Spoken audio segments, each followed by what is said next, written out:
verso 28 a 32.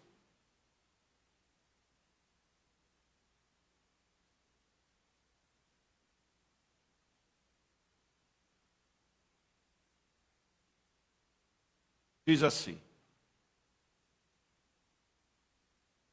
qual de vocês, se quiser construir uma torre, primeiro não se assenta e calcula o preço para ver se tem dinheiro suficiente para completá-la?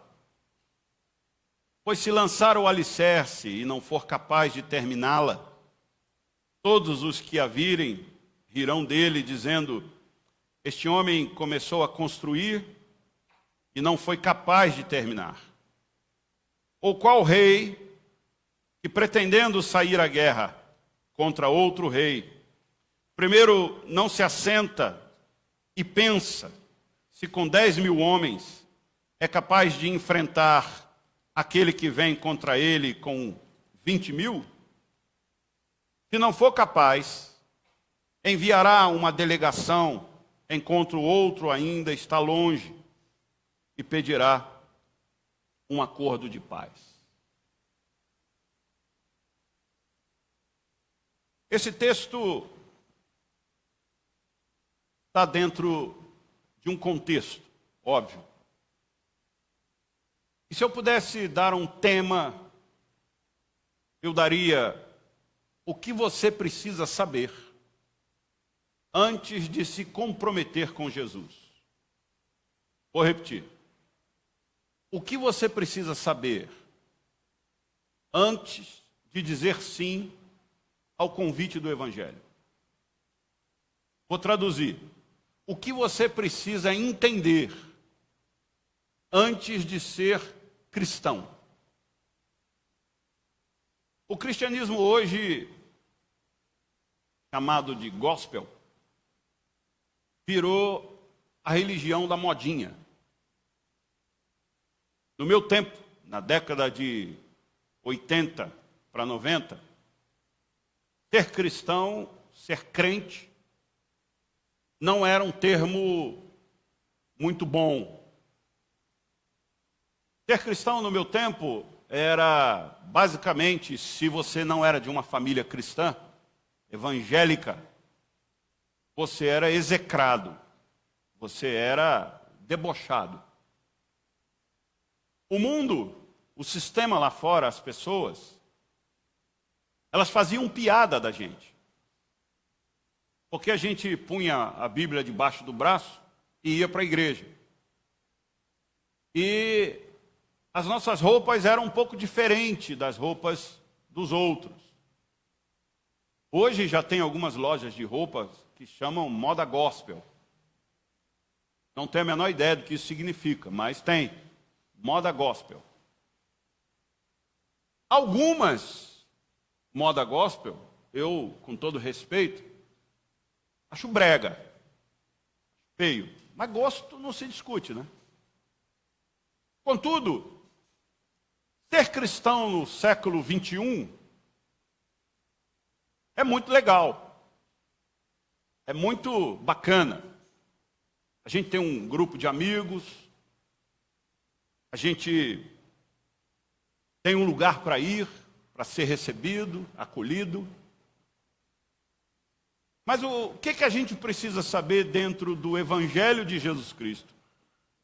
Antes da gente dizer sim ao convite dele. Antes da gente dizer amém, assim seja, estou de acordo com isto é o significado do amém, a gente precisa entender. Porque aonde nós vivemos hoje no Brasil, ser cristão é sinônimo de ganhar a bênção. Ser cristão é viver nas promessas de Deus. Ser cristão é enriquecer. Mas no contexto de Jesus, a coisa não é bem assim. Na cabeça de Jesus, quando ele diz o que nós acabamos de ler, não tem muito a ver com o que nós estamos vendo no Brasil. E antes de você dizer sim a Jesus, se é que você ainda não disse, eu quero te chamar a atenção. E se você já disse sim a Jesus, eu quero que você preste atenção se de fato você entendeu bem ao sim que você disse. Primeira coisa que nós temos que entender nessa história que ele conta é que todo mundo que vai entrar no empreendimento precisa saber se pode e se aguenta.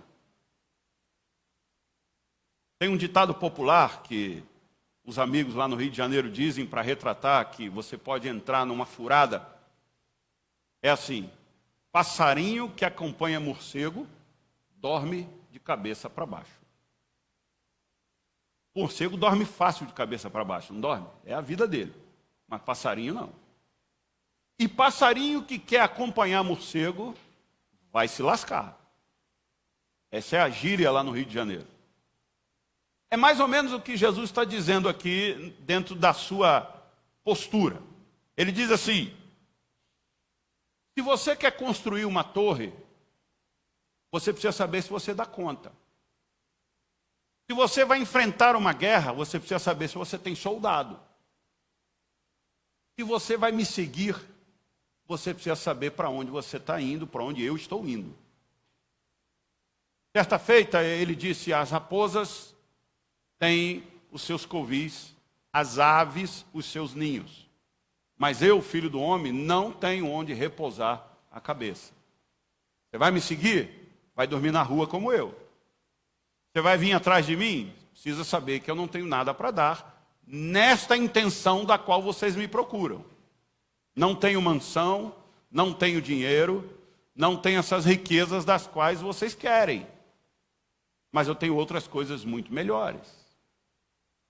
Primeira coisa que eu pensei sobre a fala de Jesus, nesse contexto de lançar o alicerce, precisa saber se eu chego até o fim, para não ficar aquela obra inacabada, aquela casa que não termina, para não passar vergonha numa guerra de que eu vou e não tenho soldados para me ajudar, então não entro. É que seguir a Jesus é de fato o mais fascinante projeto de vida. Contudo, é primeiro necessário e imprescindível renunciar os seus familiares.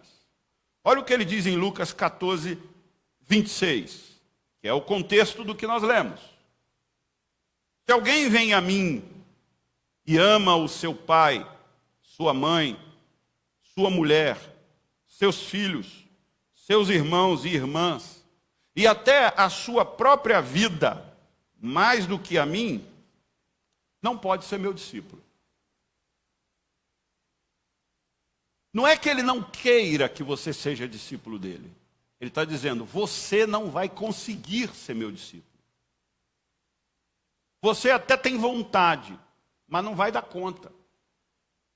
Porque a hora que papai e mamãe chamar, você vai dizer não para mim e sim para eles. A hora que a sua esposa telefonar, te chamar várias vezes, e tem alguns homens aqui que a mulher faz isso,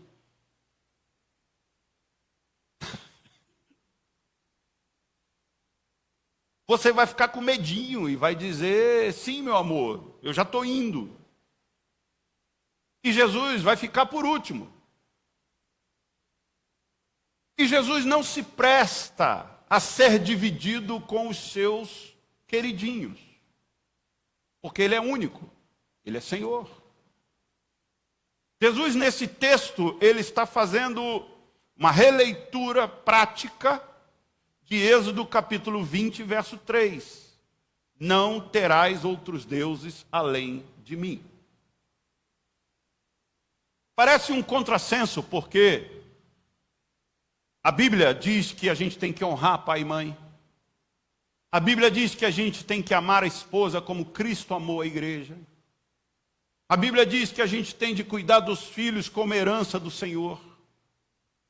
Como agora então Jesus está dizendo que quem amar mais as suas famílias e a si mesmo não pode ser meu discípulo? Jesus está dizendo exatamente que você precisa estar inteirado de que seguir a Ele vai te custar alguma coisa. Que É muito bom que a gente possa seguir Jesus levando a família, mas nem sempre isso dá, nem sempre isso é possível. Jesus está nos convidando à ideia de que os nossos familiares, daqueles que nos provê as coisas, não pode estar acima daquele que, de fato, é o que nos provê as coisas, que é Deus. Só aqui a gente já para, diz, então não vou, Senhor, pode ir, porque eu não vou dar conta. Por isso que alguns diziam para ele assim, deixa primeiro enterrar o meu pai, depois eu te sigo. Deixa eu primeiro ver que o meu Deus pessoal, familiar, morre, e depois que esse Deus não me responder mais, e não me dá mais aquilo que eu quero, eu arrumo outro Deus que é o Senhor. Ele disse, não, deixe os mortos enterrar os seus mortos, vem tu e siga-me, porque eu sou o único Deus verdadeiro. A segunda coisa desse mesmo texto, que renunciar à família, renunciar aos parentes, ele diz, renunciar a si mesmo. Onde muitos no Brasil buscam o nosso Cristo para que Ele responda às nossas orações. A gente tem um projeto pessoal, de enriquecimento pessoal, e a gente apresenta este projeto à igreja, e lá, entre aspas, o sacerdote ungido, santo, varão, apóstolo, ele joga azeite nos nossos projetos, e a gente sai dali com a convicção de que Deus vai nos enriquecer. E o nosso mestre presbiteriano, Augusto Nicodemos, disse, numa das suas palestras, de que não tem nada pior para um cristão do que Deus dizer, seja feita a tua vontade. Nicodemos disse que, entre aspas, a maldição de Deus é Ele, o próprio Deus, dizer, então farei o que tu me pedes. Porque o princípio claro das Escrituras é que nós não sabemos o que pedir. E quando nós achamos e queremos que Deus diga, farei o que tu me pedes, segundo Nicodemos, é Deus entregando você a sua própria sorte. E aí você está em grandes ruínas. Jesus vem então no cenário da história e diz, renuncie-se aos seus próprios desejos. Por que Jesus diz isso? Porque Ele é um estraga-prazer? Não, porque Ele conhece a minha natureza. E Ele sabe que eu tenho desejos impuros, confusos, perturbados e completamente contrários à vontade de Deus. Então, se eu quero seguir Jesus, eu primeiro preciso deixar de seguir a mim mesmo. Porque se eu seguir a Jesus com as minhas convicções, vai haver um momento na nossa caminhada em que eu vou bater de frente com Ele e vou dizer, isto não, Senhor, isto eu não aceito, isto eu não concordo. Isto eu não quero para a minha vida. João Batista, o seu primo, quando chega no cenário do acontecimento, ele diz em João 3,30, convém que ele cresça e eu diminua. João Batista nos ensina que para seguir a Jesus, o único que pode crescer ali é o próprio Jesus.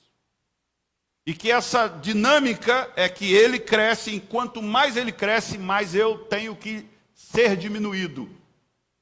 Porque se eu crescer como ele, no reino de Deus não existe dois senhores, só existe um Senhor.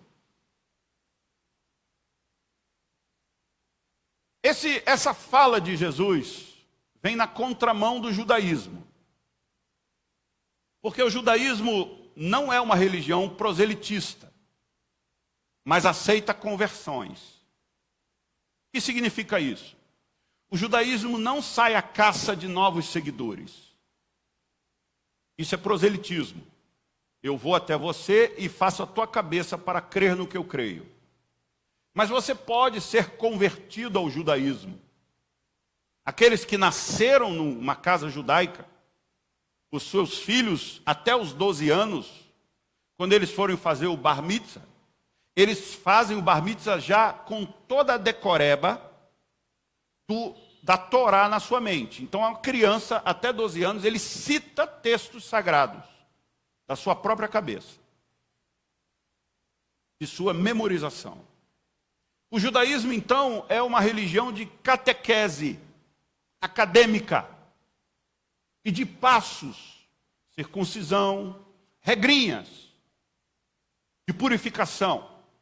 Não se deita com a mulher quando ela está na sua menstruação.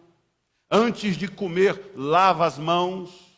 São ritos, são decorebas, são mundo acadêmico, de doutrina na mente, em que se alguém me pergunta uma coisa, eu respondo na medida da qual o texto está escrito. Jesus vem na contramão dizendo, comigo, para andar comigo, não é uma vida de decoreba, não é um mundo acadêmico, é um discipulado. O discipulado é vida na vida. E para que eu possa colocar a minha vida na vida de vocês, a vida de vocês precisa desaparecer. Para que eu possa encher o seu copo precisa estar vazio. É uma regra simples. Todo mundo sabe que na física, 2 corpos não habitam o mesmo lugar. É disso que Jesus está falando. Se o meu espírito habitar em vocês, o espírito de vocês precisa estar vazio.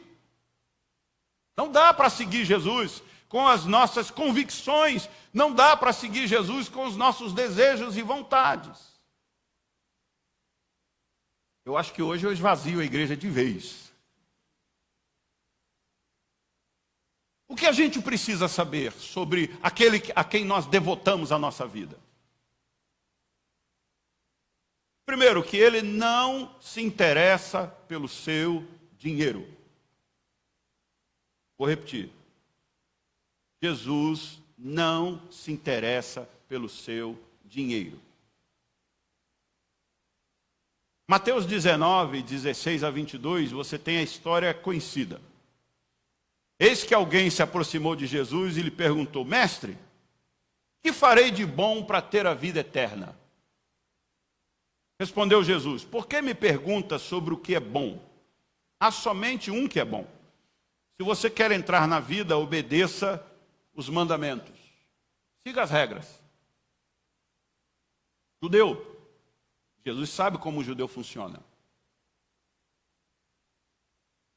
E o garoto pergunta, quais?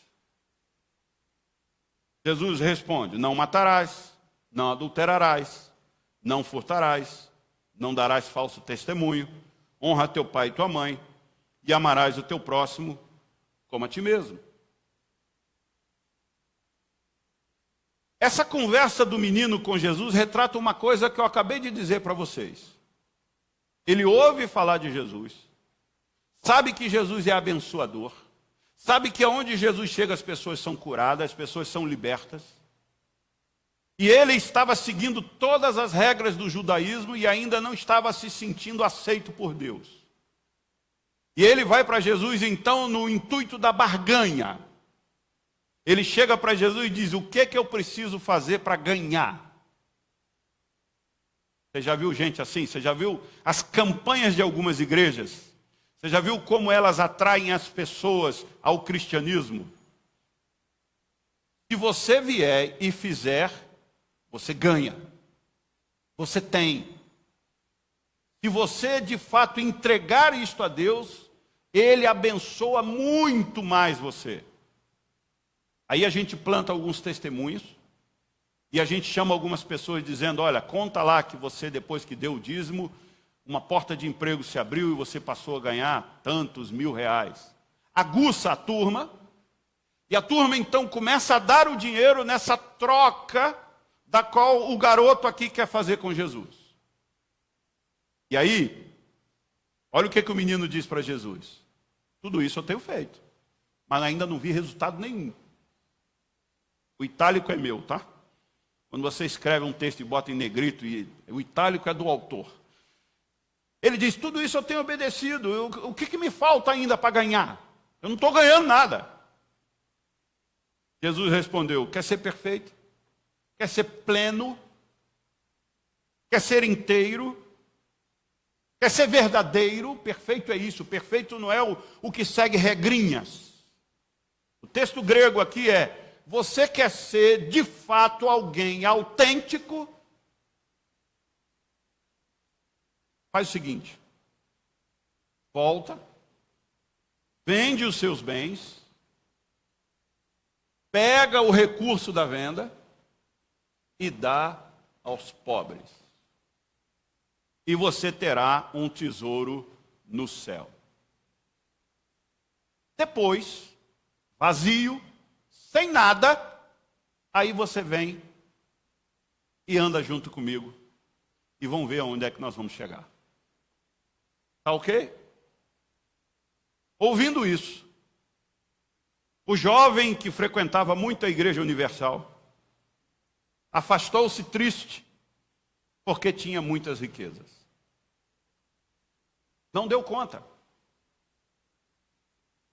Primeiro, que se eu pudesse ficar nesse texto aqui, só nesse texto, aprofundar nesse texto, eu ia mostrar para vocês por que Jesus manda ele dar riqueza aos pobres. Porque naquela época, eles achavam que se eles conquistaram riquezas era por seus méritos. E se o pobre era porque ele não queria trabalhar, ele era vagabundo. Aí Jesus diz assim: então vai, vende tudo que você tem, abra mão de todo o seu esforço e dá para aquele que não merece. Ele não deu conta. Ele falou: não, aí já é demais. Segundo, eu vou viver do quê? Se tudo que eu tenho foi a base do meu esforço, do meu empenho. Vou dar para aquele que não merece, para aquele que não quer trabalhar? Esse é o conceito da época. E parece que é ainda o nosso conceito, né?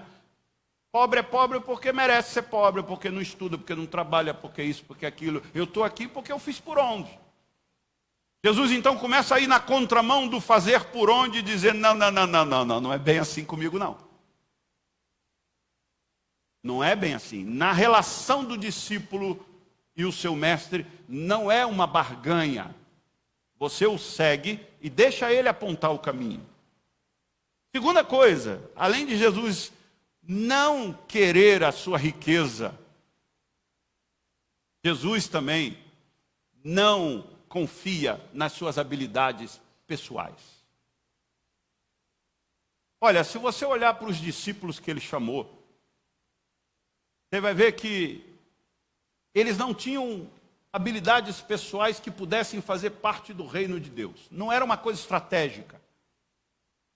Eram pessoas que estavam esperando o Messias, que estavam cansadas daquela vida, que estavam escravas do mundo e que ansiavam por uma libertação pessoal. Jesus vai olhando para eles e vai os convidando, e vai os chamando para um discipulado, até Judas. Que João vai dizer depois que tudo acontece, que ele vai entender as coisas, ele diz: Judas roubava Jesus o tempo todo. Judas o traiu. Foi designado para tal ministério, para tal cargo. Mas na minha compreensão sobre a ótica da misericórdia de Jesus e o poder da transformação de Jesus, Judas também foi convidado a andar com Jesus para ser liberto daquela maldição de cobiça do dinheiro. E não foi. Não quero entrar no mérito se Jesus teve poder ou não para transformar. Mas eu quero sim afirmar que aquilo que você não quer que aconteça, não vai acontecer. Você precisa estar cheio de si mesmo. Você precisa estar cheio das suas próprias convicções, para que Jesus possa fazer alguma coisa por você. Do contrário, ele não vai fazer. Em João 15:5, ele diz aos seus discípulos: eu sou a videira, vocês são os ramos. Se alguém permanece em mim e eu nele, esse dá muito fruto. Ponto e vírgula. Pois sem mim, nada vocês podem fazer. Jesus não está nem um pouco interessado no que a gente sabe fazer. Não que ele despreze você, mas é porque se tudo que acontece é por conta das suas habilidades pessoais, Jesus não tem nenhuma significância e total importância para você. Aliás, pessoas que convivem assim com o cristianismo são pessoas que deturpam o cristianismo na sua essência e fazem com que o cristianismo seja mera regras, das quais eles conseguem cumprir e outros não conseguem cumprir. Lembram do que Jesus falou aos fariseus? Vocês criam leis que nem vocês querem carregar e subjugam os outros a carregarem. Logo, esse farisaísmo, esse judaísmo não interessa para Deus. Deus não quer isso para a vida das pessoas. Deus é o Senhor da vida delas. E se elas quiserem andar com Deus, elas precisam abrir mão das suas próprias vidas. Terceira coisa. Jesus busca pessoas perdidas, não homens arrogantes e cheios de si. Olha o que ele diz em Lucas 5,32, Lucas 19,10 e Mateus 11,28. Eu não vim chamar justos, mas pecadores ao arrependimento. Pois o Filho do Homem veio buscar e salvar o que estava perdido. E Mateus 11,28. Venham a mim, todos os que estão cansados e sobrecarregados, e eu darei descanso. Eu já disse isso. Para se achegar a Jesus, precisa estar cansado e sobrecarregado. Quem gosta da vida de pecado que leva, quem gosta do que faz, quem curte e se envolve com todo o sistema mundano, e lambe os beiços com isso, e chega em casa e diz, coisa boa, eu sou o cara, eu consigo as coisas. Não consegue seguir a Jesus. Ou melhor, Jesus não é para você. Eu acho que pessoas orgulhosas, soberbas e egoístas, a sua religião é a igreja de Satanás. Porque a igreja de Satanás que existe, e não é essa que faz mandinga, e não é essa que mata pessoas, é aquela que na sua doutrina, e é uma igreja escondida, na sua doutrina diz, nós estamos aqui para enaltecer o seu self. O seu ego aqui será valorizado. E nós exaltaremos o que você tem de melhor na sua alma. É exatamente a contramão do convite do Evangelho. Então, quando eu vejo alguns testemunhos em algumas igrejas, eu vejo que há pessoas que vêm à frente falar do que Jesus tem feito com um certo orgulho. Você está na igreja errada, cara. Porque a igreja de Jesus Cristo e ser discípulo de Jesus é total humildade. Porque nós não somos justos. Nós somos pecadores. Pecadores em busca de arrependimento, em busca de transformação. Nós somos pessoas perdidas, que não sabemos para onde ir. Nós não sabemos qual que é o mapa. Nós somos que nem Abraão. Deus nos chamou para sair de casa e seguir em frente. E nós não temos o GPS, nós não temos o Waze desse caminho, nós não sabemos. É para gente que está cansada, para gente que não aguenta mais levar a vida do seu próprio jeito, é para gente que não consegue mais colocar plano em cima de plano e eles não darem certo. É para gente que está sobrecarregada. Aí sim, o convite de Jesus faz sentido. Quarto, Jesus coloca uma condição apenas para se matricular na escola do discípulo. E é algo que depende de você. Isso ele não vai fazer por você. Ele diz isso em Mateus 18. Naquele momento, os discípulos chegaram a Jesus e perguntaram, quem é o maior no reino dos céus? Veja que essa pergunta da turma retrata tudo o que eu tenho falado até agora. Eles eram cheios de si, eles estavam atrás de Jesus, seguindo a Jesus por conta de um projeto pessoal, e agora no conflito de viver junto, e irmãos, e não tem nada mais interessante do que vivermos juntos. Vivendo juntos, os problemas aparecem, não é verdade? De longe, como dizia Freud, todo mundo é normal. Quando chega perto, a gente, olha a verruga no nariz. Eita, olha a sobrancelha estranha. Nossa, que mau hálito. Bom, esse cara é chato, hein? Ou que mulher arrogante. Nossa, essa mulher quer mandar no marido. A gente não percebeu isso.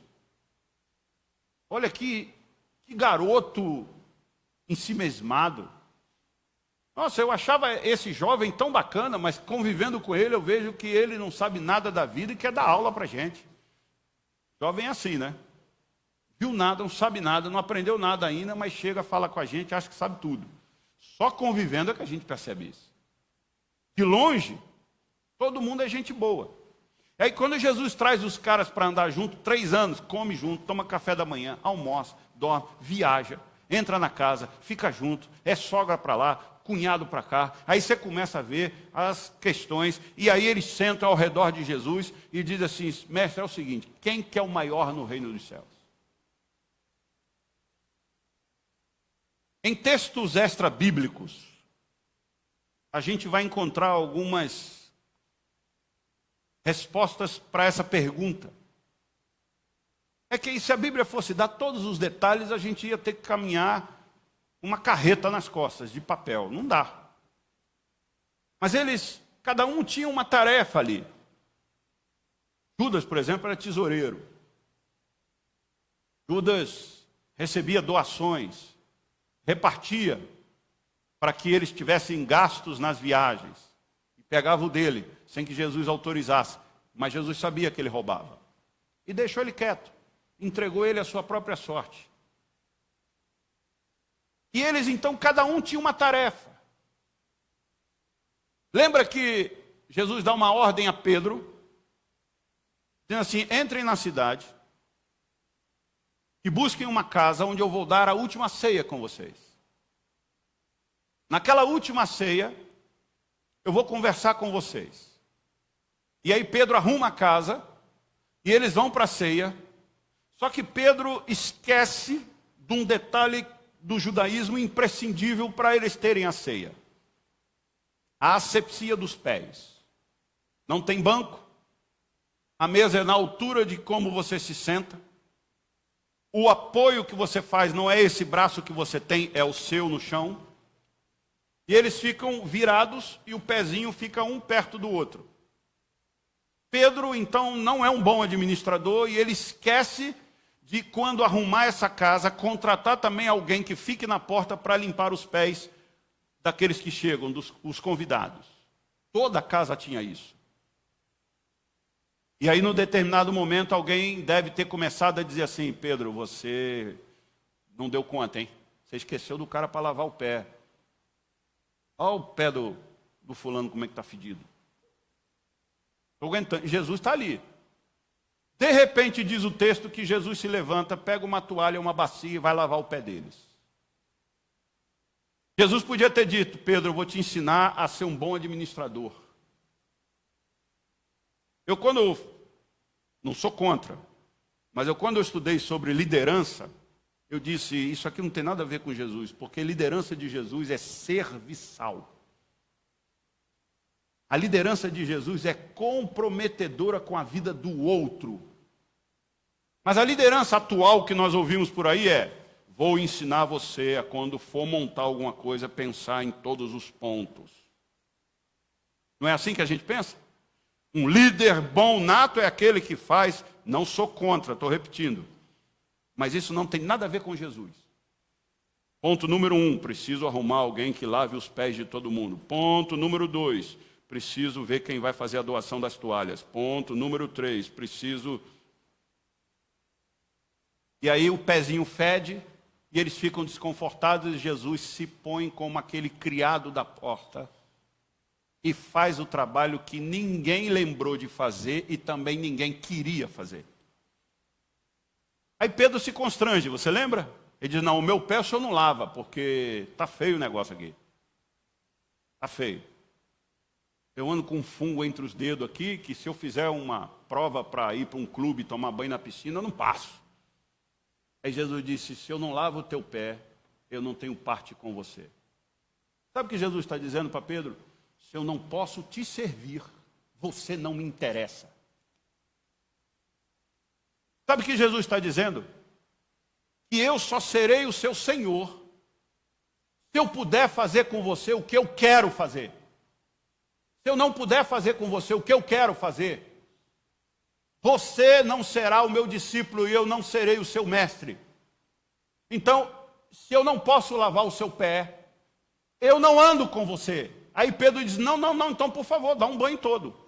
Está lá no texto. Então o Senhor me lava por inteiro, porque eu quero andar com o Senhor. É como se Jesus estivesse dizendo, então abra mão das suas convicções e das suas vontades e do seu egoísmo e do seu jeito, porque não é do seu jeito.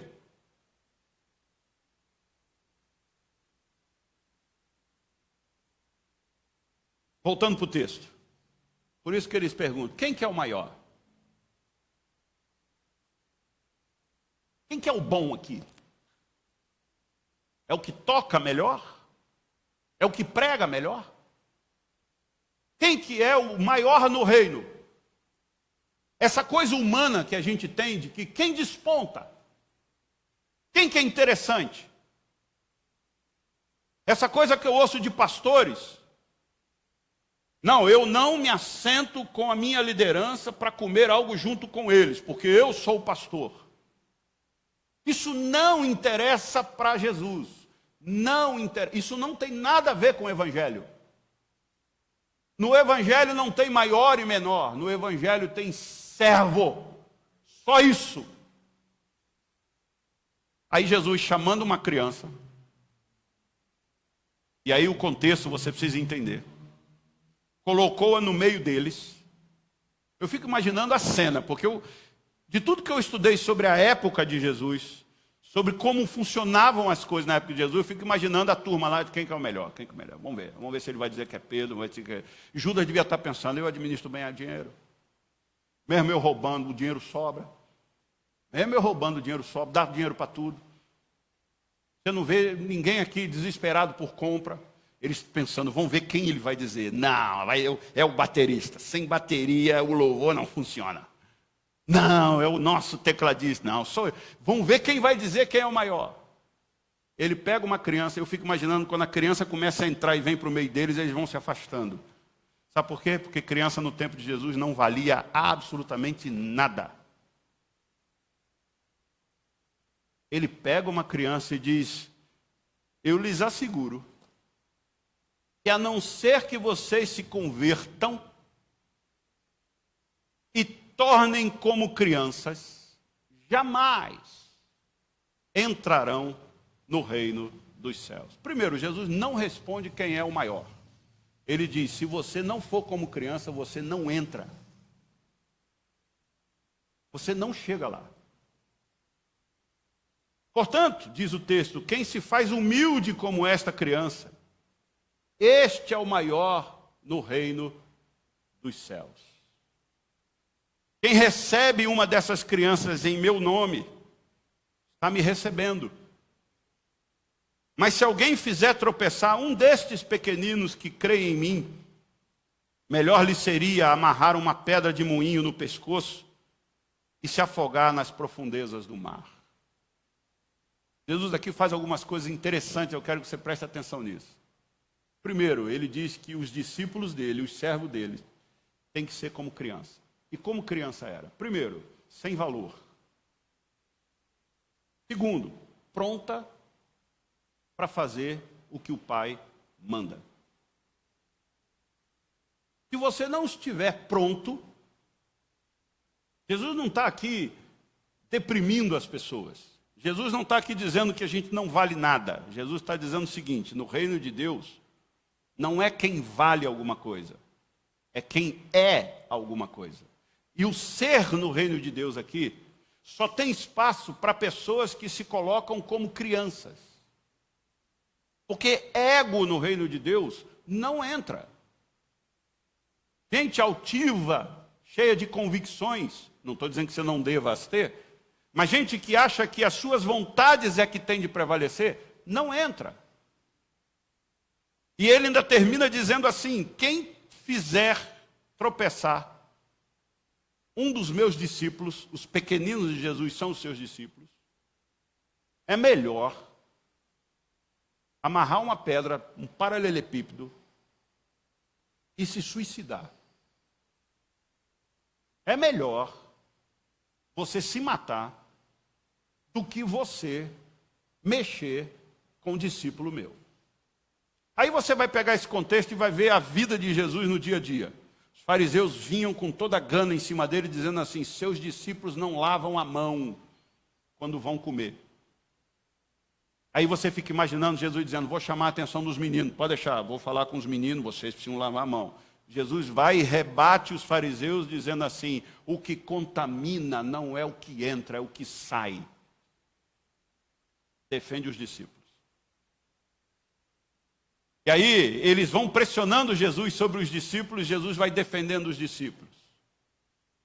Jesus se porta aqui dizendo o seguinte: eu defendo vocês, e vocês se submetem a mim.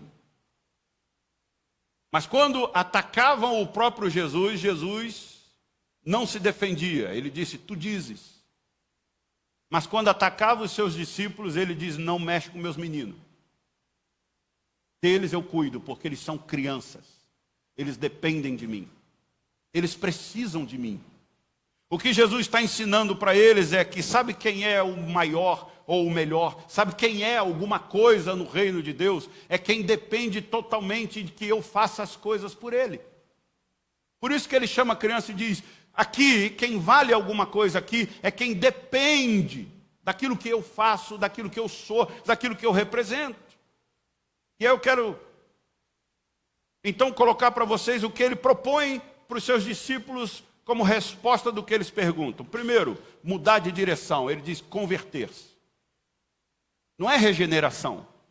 Regeneração é a obra do Espírito Santo em você. Conversão é quando eu digo: não vou mais para aquela direção.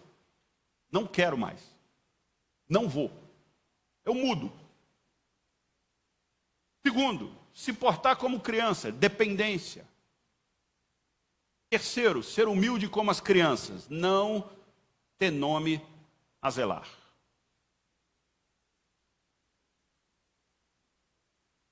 Ser humilde, como Jesus propõe para ser discípulo dele, é não ter currículo, é não ter defesa pessoal, é não achar que é alguma coisa, é não se portar como alguém que se destaca no meio da multidão.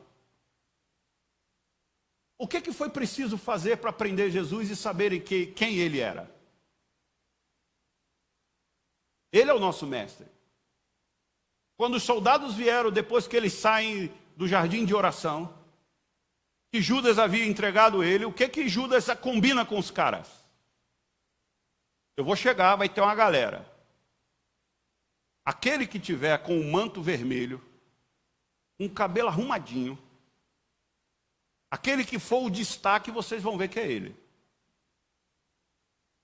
Sabe fazer uma crítica ferrenha aqui. Sabe aqueles caras que usam aqueles ternos, aqueles pastores que usam aqueles ternos, que você bate o olho assim, aquele é o pastor da igreja. Tá. Que usa aqueles anéis. Presta atenção quem é o pastor da igreja. Vê o carro que ele vai sair. O cara é o apóstolo. Ele saiu naquele carro, é o cara. Ele não pode ser abaixo de ninguém. Sabe como é que funciona? Vocês sabem disso, né?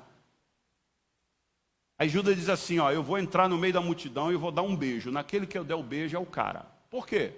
Porque ninguém saberia quem é Jesus. De tão igual ao povo ele era.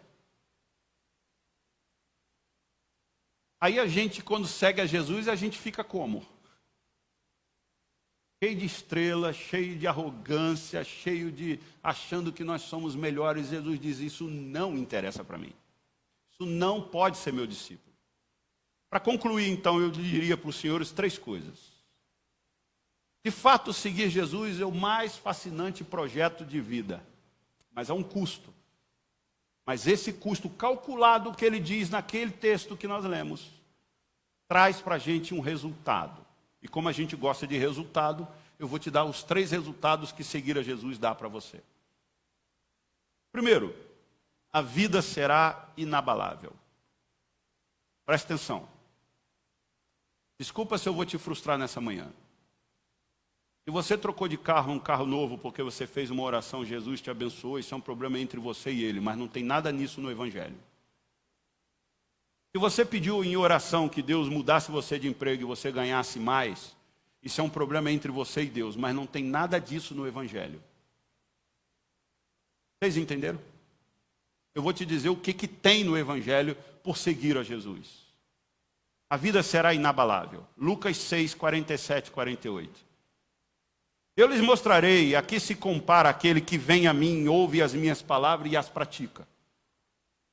É como um homem que, ao construir uma casa, cavou o fundo e colocou os alicerces na rocha. Ele é a rocha. Quando veio a inundação, a torrente deu contra aquela casa, mas não a conseguiu abalar, porque estava bem construída. No tempo de Jesus que ele fala isso, Deus habitava em prédios. Após Jesus, Deus habita em nós. A casa que ele usa aqui como construção é a que você mora, é a que nós moramos de pedra e tijolo. Mas Jesus está fazendo uma alegoria para dizer, aquele que vem a mim e anda comigo e vive como eu digo para viver, a sua vida será inabalável, mesmo que a torrente venha, mesmo que a enchente chegue, mesmo que o vento bata, mesmo que a desgraça entre, mesmo que as coisas ruins aconteçam, você será preservado, porque os teus olhos estão em mim. É vida inabalável. Esse é o resultado de seguir a Jesus. A casa pode cair, os ventos podem bater, as desgraças podem acontecer, mas eu digo como Jó, eu sei que o meu Redentor vive. É isso que Jesus diz para nós, esse é o resultado. Eu lembro que quando eu me converti e fui regenerado, o jeito que a gente levava a vida, minha mãe dizia assim, desgraça não acontece com crente, não? Falei, mãe, acontece. Não, porque do jeito que vocês vivem, parece que desgraça não bate na porta de vocês. Falei, mãe, bate igual na sua, igual na de tantos outros. Mas aquilo que aconteceu dentro de nós, nos torna inabaláveis.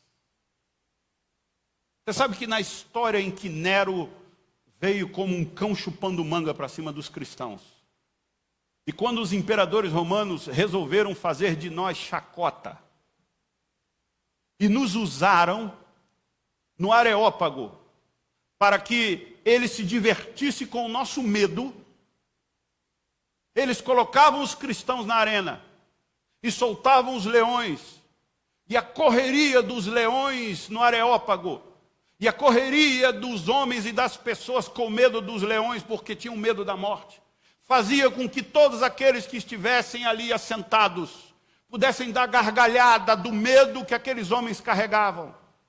A graça do imperador acabou quando ele resolveu escolher cristãos para este momento. E quando eles soltaram os leões, os cristãos cantavam um hino e deixavam os leões os devorarem, porque eles não tinham medo da morte.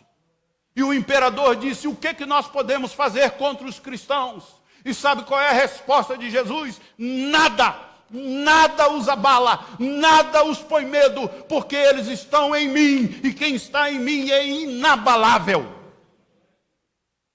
Acabou a graça do imperador. Acabou a graça.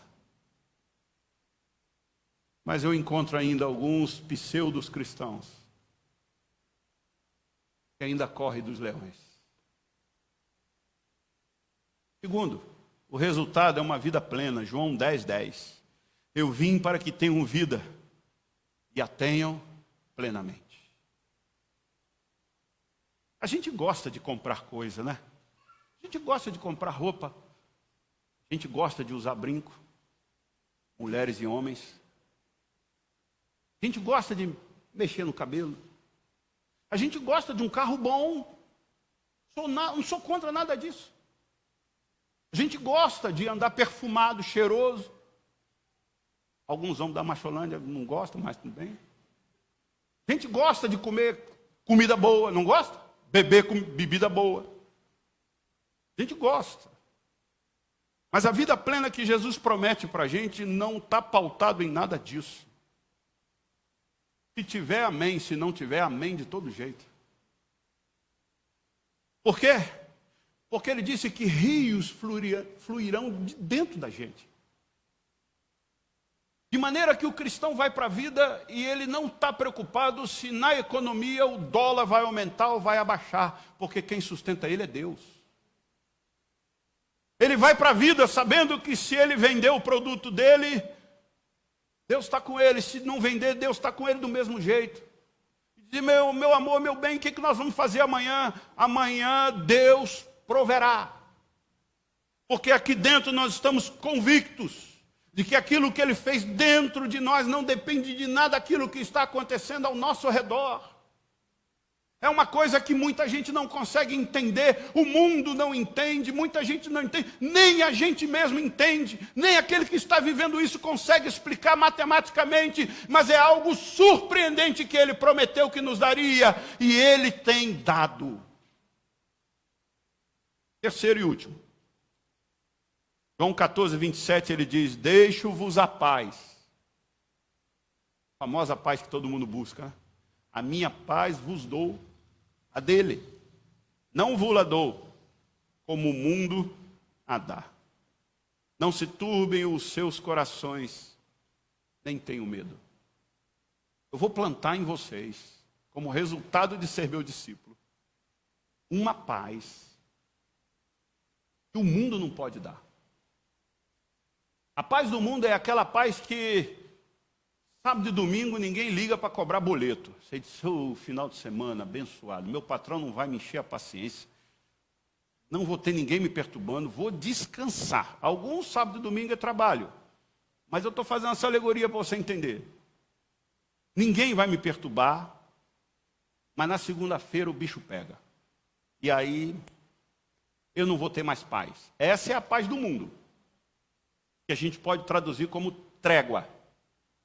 O que Jesus está prometendo para os seus discípulos é que a Terceira Guerra Mundial explode, a Quarta Guerra Mundial explode, o mundo vem para cima, o teu patrão te perturba, as pessoas te oprimem, o mundo te sufoca, mas quando você olha para a cruz e quando você olha para o teu mestre, você tem uma paz que brota de dentro de você que te dá a seguinte resposta: eu cuido de você.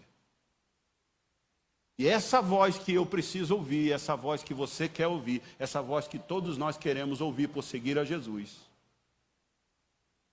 E mesmo que você perca os seus filhos, e mesmo que você perca seu marido, ou a sua esposa, ou o seu dinheiro, o Espírito Santo, conforme ele prometeu aqui, diz, eu cuido de você. Eu quero terminar. Voltando para o início.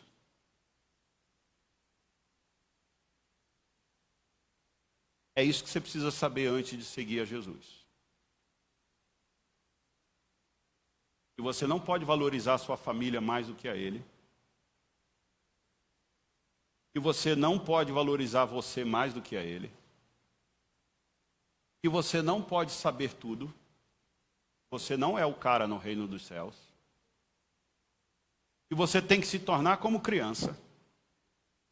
Que o teu dinheiro para Jesus não significa absolutamente nada. Você vai aqui na saída do culto, você vai colocar a sua oferta e o seu dízimo. Porque Ele deu condições de você fazer isso. Porque se Ele não der, você não põe. E se Ele te deu e você não pôs, é porque você é ladrão igual Judas. Isso é um problema seu com Ele. Mas não fique pensando que por quanto você deu, Ele vai gostar de você. Porque Ele mandou a gente ser como criança.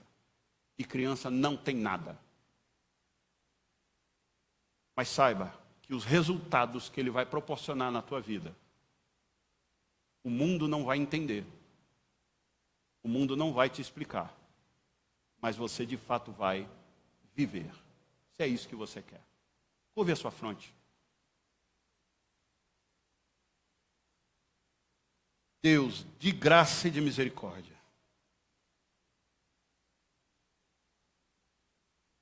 Senhor, eu desejo, eu quero, eu rogo, eu oro, que o Teu Santo Espírito faça ecoar nos corações, nas mentes que ouviram,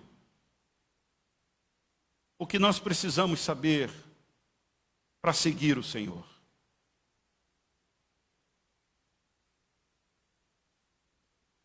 E eu sei, Senhor, na minha própria vida,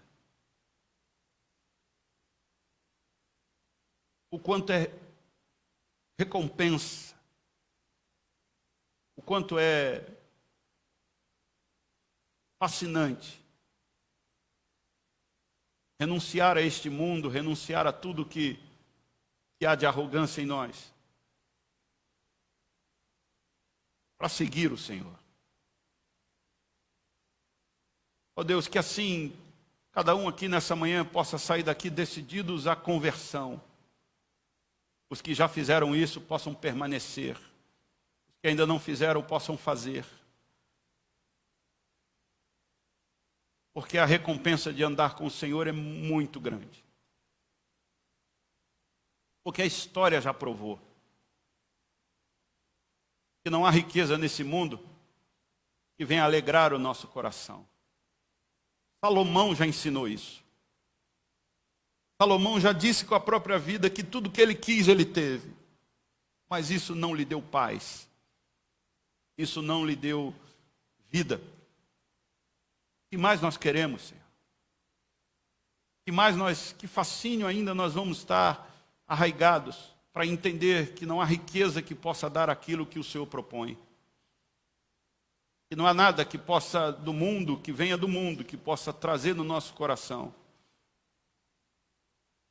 Ó Deus, que o Senhor quebre vidas aqui nessa manhã e os faça discípulos teus, no nome santo de Jesus. Amém. Temos uma canção?